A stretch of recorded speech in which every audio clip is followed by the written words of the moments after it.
Outra sugestão que eu coloquei para trabalharmos com a estimulação cognitiva é esse das palavras cruzadas. Inclusive eu comentei que o meu jogo era diferente.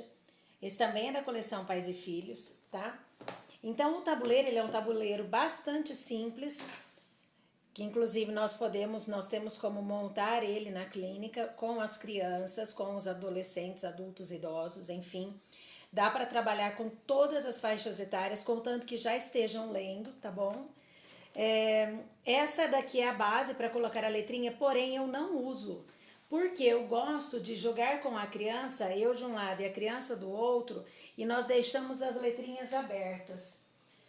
Eu coloquei as letrinhas dentro de um saquinho de pano. O jogo começa quando nós precisamos entrar em um consenso e formar uma palavra longa, que eu comentei com vocês. Essa palavra longa, ela vai entrar nesse espaço aqui. Pode ser uma palavra que a criança crie, mas tem que existir. Pode ser uma palavra que a gente crie, não tem problema.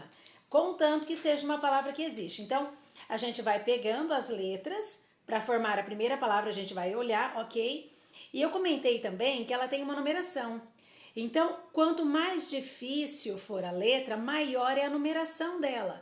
As vogais, por exemplo, todas são número 1.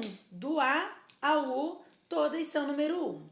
Agora, as outras, o que, por exemplo, já é número 5, porque ele vai envolver mais dificuldade. Eu vou montar uma palavra ali para a gente começar a jogar.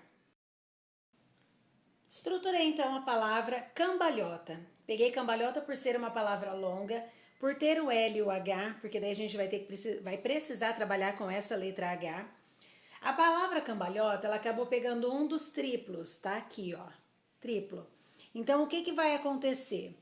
Quando você fizer uma palavra que entre nesse pedaço, o triplo de pontuação que tem, que neste caso aqui está sendo de 1 ponto, mas a palavra que somar aqui, se somar 10 pontos, vai ser 10 vezes 30. Então, vamos entrar, inclusive, com a questão da matemática.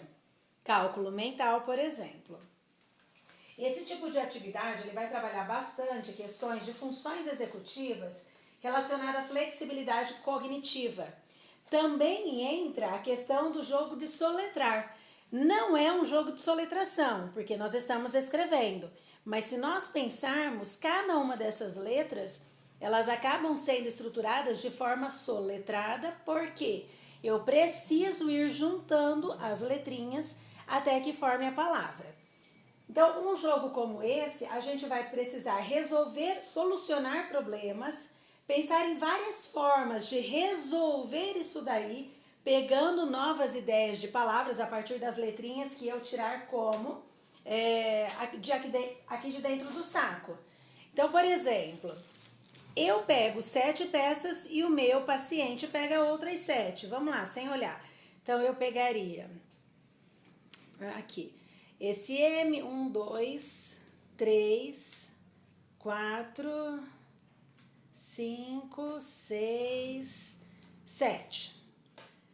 Então, a partir destas 7 letras, eu vou começar a ativar a minha memória de longo prazo.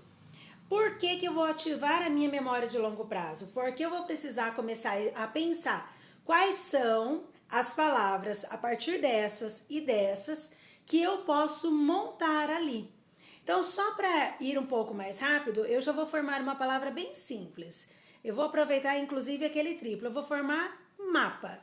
Então, eu vou pôr para cá.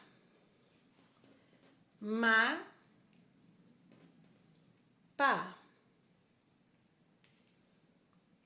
Não é uma pontuação das melhores. Se eu estivesse jogando de verdade, eu iria pensar numa palavra muito melhor para ter mais pontos, porque o M vale 2, 1, 2, 1. Então, aqui eu tenho 6 pontos vezes 3, 18 pontos. E anota num papelzinho para poder fazer a verificação. Qual que é a ideia? Como eu já tenho essa letra aqui, eu não vou poder colocar outra palavra aqui e também não vou poder pôr outra aqui, porque senão ela vai acabar aglomerando.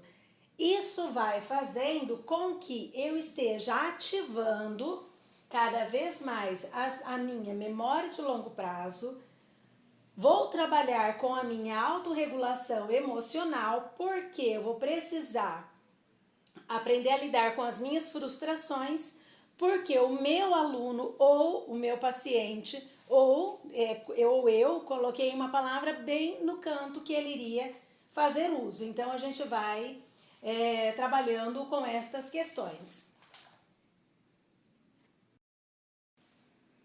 Após o jogo, o que é possível fazer? A soma dos pontos, tá? Que vai entrar a questão do raciocínio lógico, para ver quem ganhou. É possível fazer a conta do quanto de ponto a mais o ganhador fez. Dá para fazer uma relação de proporção. Quantas vezes a mais eu ganhei de você, por exemplo. Então, são algumas estratégias trabalhando o raciocínio lógico, trabalhando formação de palavras, trabalhando a flexibilidade cognitiva, a memória de longo prazo, memória imediata, para nós irmos trabalhando com um jogo aparentemente simples, que pode inclusive ser estruturado em casa, mas nós temos bastante questões ali que vão fazendo o trabalho neurológico, vamos dizer assim, com a criança.